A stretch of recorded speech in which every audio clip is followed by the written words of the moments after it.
Hey, I am talking to Josh Friedman today. He is a specialist. Your environment really supports the health and mental wellness of a lot of clients. And so maybe just give us a little backstory of the company. And I'd love to hear your side of the story, just a few minutes of your story from your origin. And then let's get into Sure. the things that we're seeing out in this space, because we're in the epicenter here in New Jersey, both of us. So we have a little bit of different story than a lot of the nation has. Yeah, no, we're definitely right in the teeth of this thing, and thanks for having me as well, Matt. Really appreciate the opportunity to speak with you and speak with your audience. So to share a little more about myself and my practice, as you're asking, my name's Dr. JD Friedman, and I'm a clinical and sports psychologist. I'm also a partner in the group psychology practice here in northern New Jersey called Baker Street Behavioral Health, and as far as Baker Street, myself and Dr. Joe Galasso, who is the other partner in the practice, we decided to launch Baker Street at the beginning of 2019. We'd both been working together as part of a practice for several years prior, and we decided that we wanted to go in a different direction, and so we started Baker Street at the beginning of last year, and we've really been able to establish a foothold in northern New Jersey and develop the practice in a very fast and effective way. Since then, we've expanded now to not only include roughly a dozen clinicians and therapists, but we also have a prescribing psychiatric nurse practitioner and a neuropsychologist on staff, along with a variety of different specializations. And we've done that predominantly with the traditional office model up until recently. We've wanted to get into the telehealth space for a while. The simple point is that we didn't have the bandwidth just necessarily with everything else we had to take care of to make that happen just yet. But with what happened with COVID, that pretty much created the need and fast tracked everything. So we've managed to make that transition, and we're feeling quite fortunate to have telehealth as an option, because I know everybody, not everybody, but quite a few people out there are struggling, and industries are just slammed and locked shut, and without any recourse, without any alternatives to fall back on. Fortunately, we do have this, and it's managed to keep us going and working well, and able to get out there and also offer our services in some instances pro bono to the community, to first responders, healthcare workers, and so forth. And also with existing clients and new referrals, just in a standard way. People have gravitated to us during this time, and we've also managed to retain the vast majority of our existing client base prior to COVID. So far, so good with how things have shaken out for us. Have you found that the clients have accepted this rather easily and have determined that, hey, this is maybe even better in some cases where maybe they're not as, either, from a physical one-on-one confrontational sort of like back, the old days where you sort of sat on a couch to now it's Yeah, more of counseling, and really maybe they're more comfortable at home actually, talking, because that's biggest this is really what this is about, is being comfortable and letting, sure. the emotional aspects of this dialogue become, let's say, pull outable of their client. So maybe could you talk a little bit about that? Yeah, I think that there's definitely, a different set of pros and cons to this format than in the office, which has its own, pros and cons, of course. And one of them, I think, is that for some people, they do maybe find it a little less intimidating emotionally. It gives them a little bit of a sense of space. And also, as you're saying, if they're in their own home, in the comfort of their own home, I think that can also add to their general comfort level with getting into emotionally difficult material. And so I think some people have found it to be more comfortable. And also, I would say that tends also to be the case with some of our younger clients, teenaged in particular, the ones who have grown up with this sort of technology, and they're used to having their, looking at screens a lot and things like that. And interestingly, we found on some occasions where we might have a, let's say, 14, 15-year-old who's more shut down, less talkative, more inhibited in the office one on one in the traditional way. and they tend to open up and have more to talk about and be more comfortable with this medium. It gives them, again, I think, a little bit of a sense of distance that helps them feel a little bit more relaxed. That's true for some, not all. And, for others, it's been an adjustment. But we're definitely glad that a lot of people have responded. Most people have stuck with it. And, it's the kind of thing where we're seeing those positives, and we want to be able to continue with this going forward. Not to say that we continue, working predominantly through telehealth, but certainly as an adjunctive and an additional option for people to make use of. And not to mention the flexibility that it can provide from a Right. scheduling standpoint. So, yeah, there's definitely a lot of positives as we've learned, and as our clients have been learning along with us. And we want to carry those forward and create, I guess you could call it a hybrid operation as we go forward. Have you seen an increase in activity because of the needs that have arisen from the isolation aspects of this? Because it would seem to me that we're seeing this in other areas, especially, we immediately were engaged with another group out in Ohio, and they had been one of the other states that had been impacted quite a bit in this initial round, and they were telling me that there was a lot of tertiary engagement that was not necessarily coming from first responders, but from really the general welfare of the public. They had found that there was a lot just being able to be visible, that there was help, because the Mm. biggest thing that we're seeing, and then you probably has done this, but there's a lot of online medical services like MD Live and literally a panoply of them. And I think initially they all got sort of oversubscribed, and there was a lot of pain points of trying to communicate with someone when someone had a need. And I think the local flavor became very interesting after a couple of weeks, because all of a sudden it became like, whoa, this is now available. Maybe you could talk a little bit about that. Well, I do think we're finding that having an outlet where you can see and interact with a live person outside of obviously the scope of whoever's in your home is something that people have definitely been responding to, and taking more and more advantage of as time goes by, as the lockdown continues. When I first got into scheduling people through telehealth, initially I had a few, and I think this is true for a lot of therapists in the practice. A bunch of people said, "Well, nah, we'll hold off. We'll come back in a couple weeks once we're back in the office." Within a short period of time, when they began to realize, A, it's not going to just be a couple of weeks, and B, wow, this actually adds up over time, and we don't have anybody else besides spouse or children in the home to interact with, or for that matter, the kids are climbing the walls and it's stressing out the parents and they're exhausted. They recognize, you know what, this doesn't have to be hyper clinical to be of value.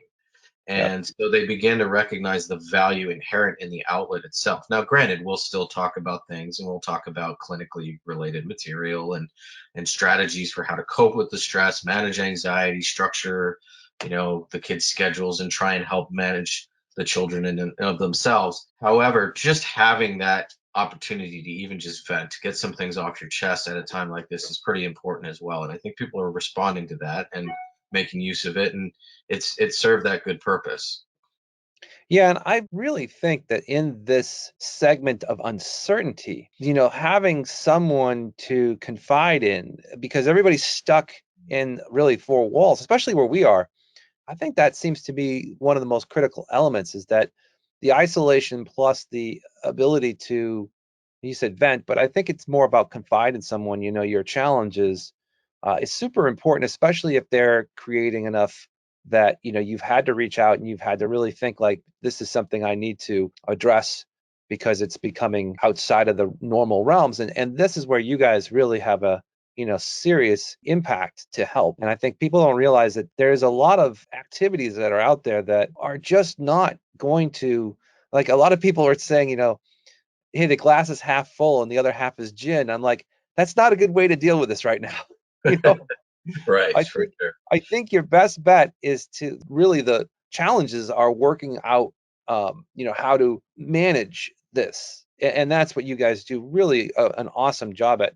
So maybe you could talk a little bit about, how you're getting the word out, and what you've done to sort of give your other physicians to make sure that they have somewhere to find a specialist like you, or to, just really think about the things that would make someone feel comfortable with engaging with you. I mean, those are the couple of things that we wanted to just cover, and we'll wrap it up after that.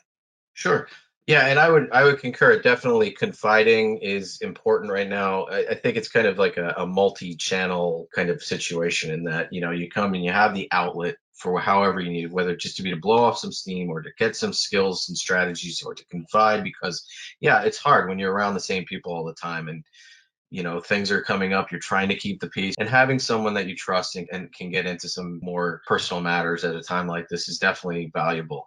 As far as how we've managed to go about it, well, for one thing, we do have our website, which is www.bakerstreetpsych.com, and we've certainly put it out there. We are available telehealth. We've been involved with community-based efforts, such as working with a coffee company to donate a lot of coffee to one of the hospitals nearby. We've had several therapists who've been involved with weekly or bi-weekly parent support groups during this period of time as a way of keeping connected within different communities. We have our Facebook and Instagram presence, things of that sort, Psychology Today, and also again some of the initiatives trying to get people's awareness that if they need us from the front lines, we're available, and we certainly weren't about to make that a financial situation. We wanted to be of help.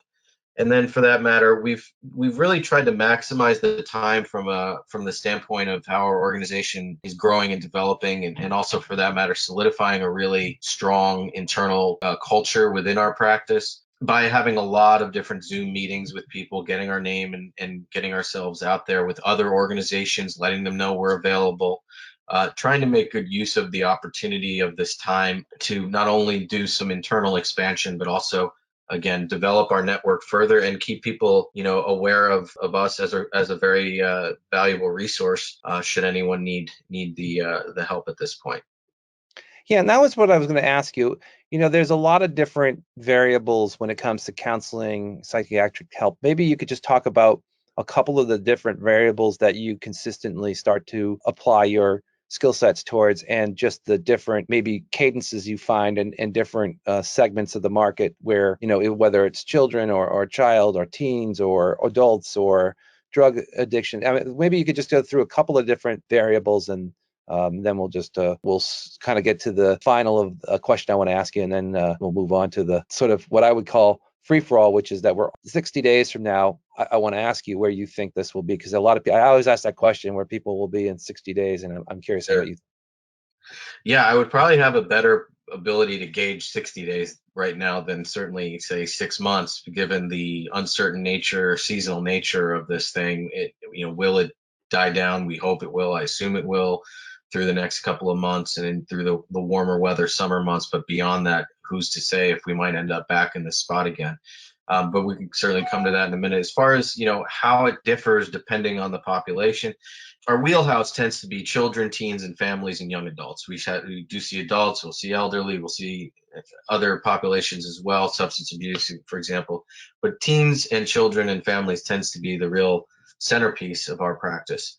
And so we have to try and figure out, first of all, when it comes to working with smaller children, how to make this applicable to them. And that sometimes changes the way in which we might usually operate. First of all, we will probably, and we have done with some of our families with younger children who've been seeing us, we've kind of inverted it. In the past, what we would end up doing in the office is we try and see the child for the bulk of the session, and the parent would typically come in towards the end for a check-in or some family work, unless there was something a little bit more really focused than that, in which case we might do the whole session that way. But generally, it's focusing on the child, play therapy, and things of that sort, and the parent will tag on around the end of the session.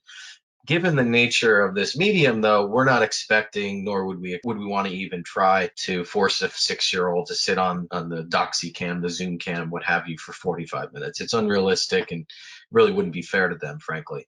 And so instead of it being a situation where it's maybe three-fourths, one-fourth with the child and the parent, it may be as close to 50-50 now, where we're like, okay, let's do some work and check in and try and do some fun online activities together somehow to work on social skill development, coping skills, and things like that, emotion regulation, the usual things that you work on with kids as they're developing and maturing.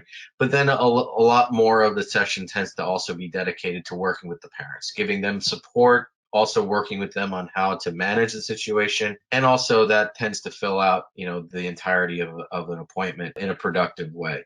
So there's an adjustment we've been making there. With teens, as I was alluding to earlier, I mean, this may have been before we started recording, but a lot of the time they tend to like it better in some ways, not exclusively. I think a lot of them will want to be back in the office, but sometimes finding it a little more relaxed and comfortable. And certainly they like the flexibility of just being able to go into their room, pop it on the laptop, and there you are, over and done with back at home when things end. So, working with that has been something. We're pretty flexible on the scheduling side. Some of those variables have shifted a bit, but for the most part, we're working with people on the timelines, and we're able to, thankfully. Beyond those variables, we'll find out. We still maintain the same customer-friendly, client-friendly setup as far as billing and submitting the claims on their behalfs and so forth. So we'll see what happens when it comes to reimbursement from the healthcare providers, health insurance providers. But yeah, we're doing the best we can and making every effort to let people know that we're here to be supportive. And when it comes to, for example, the financial variables, we've tried to be very flexible when needed, because we understand there's a lot of pain out there right now. And we want this to be as much of an added value and a reduction in stress, and not something that's going to contribute to the stress. So we're pretty flexible during this period of time in that way as well. Good. That's great. And I really appreciate all the information you shared. And again, in the show notes, we'll have all the information how to get in touch with the practice. And obviously, the critical components here are really just a quick phone call or an email, which we'll have as part of this session to make sure that anybody who's looking for help can reach out to you. Last question, as I said before, where do you see us in 60 days? Where do you see your business, now that, we've gotten a little further down the path? When I think a lot of people they're starting to see a little bit of blue sky. And I think even in New Jersey, where we've been, I think, stepped on the hardest, where do you see things in 60 days? And we'll call from there.